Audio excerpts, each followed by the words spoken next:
had heard the rumors before. The old elevator in the East Wing was broken, they said. Sometimes it rattled and groaned. Sometimes it refused to stop at the right floor. But if you were unlucky enough, one button would appear, a button that wasn't supposed to exist. He stepped inside, the door screeching shut behind him. The fluorescent lamp above flickered violently, buzzing like a dying insect. Shadows twisted across the scratched metal walls. He tried to ignore the suffocating silence, until he saw it. On the panel, among the worn-out numbers, a single button glowed faint red. -13. His finger hovered over it. He shouldn't press it.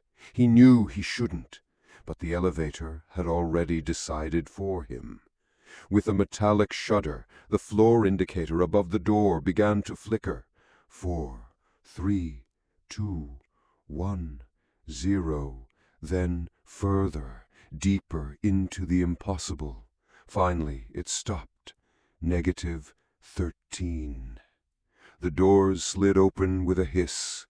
A hallway stretched out before him. Damp concrete walls, dripping pipes, and a single red emergency lamp pulsing faint digits. 413. Fog crept across the floor. He stepped out, heart pounding in his chest. That's when he heard it. A sound, heavy and wet like breathing, slow, too close. He turned. From the fog, a figure lurched forward, impossibly tall, skin pale and stretched, its face smeared into static like a broken tape. The air filled with a shriek of glitching noise as it rushed toward him. The last thing he saw was the number glowing above its head. 413. Adrenaline hit his bloodstream before conscious fear could. He lunged back towards the sanctuary of the elevator car, but the doors slammed shut with a clang right in front of his nose. The call button didn't respond. He was trapped. The screeching noise intensified, twisting into a semblance of a human scream fed through a faulty speaker. The creature, this walking glitch in reality, didn't run. It glided and stuttered, its movements jerky, like a corrupted video file. Each of its flickers brought it several feet closer. He ran.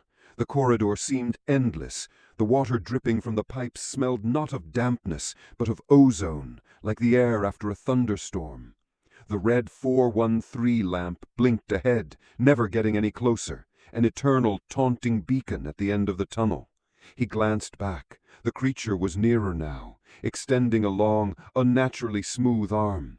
Its fingers twitched, dissolving into pixels and reassembling themselves. In desperation, he ducked into the first side passage he saw, finding himself in a vast chamber that resembled an engine room. The hum here was deafening.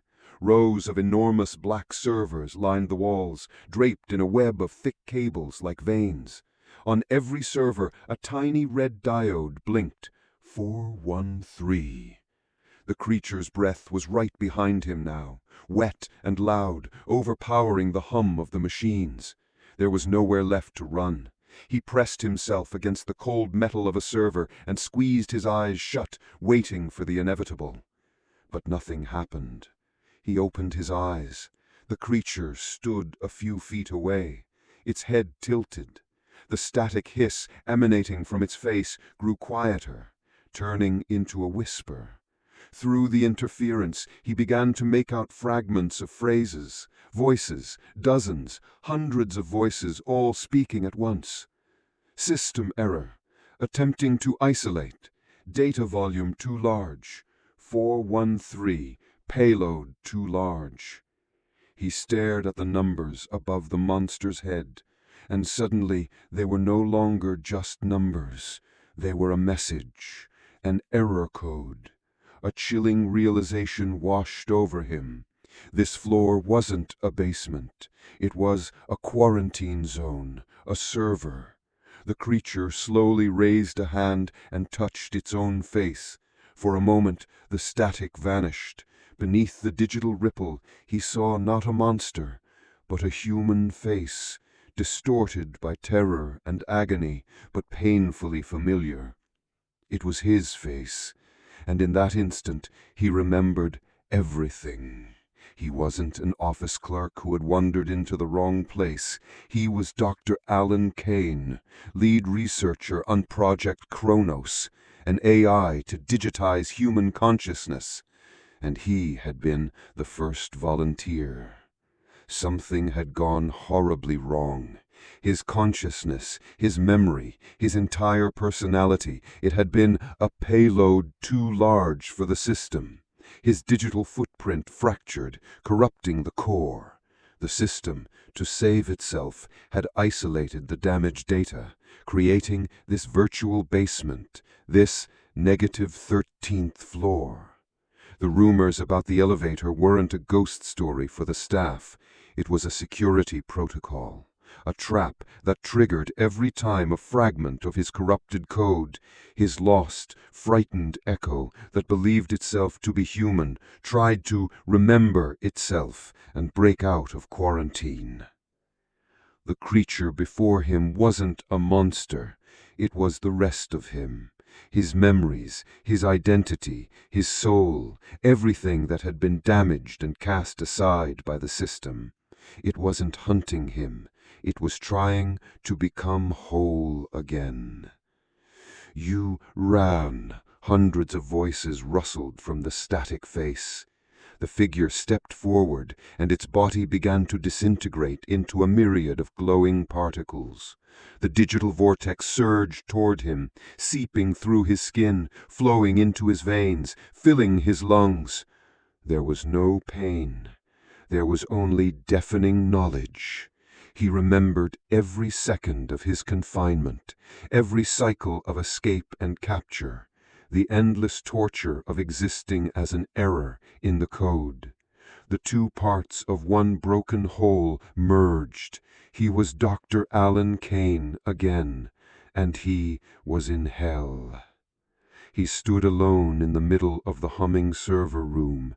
The 413 emergency light pulsed above his head. He lifted his hand and looked at it. It was twitching, dissolving at the edges into pixels. He touched his face and felt only a smooth surface vibrating with static noise. A sound, heavy and wet like breathing, escaped his chest, slow and much too loud in the deafening silence. In the distance, he heard the screech of elevator doors opening. A new fragment of his consciousness had just pressed the button for floor -13, and the hunt began again.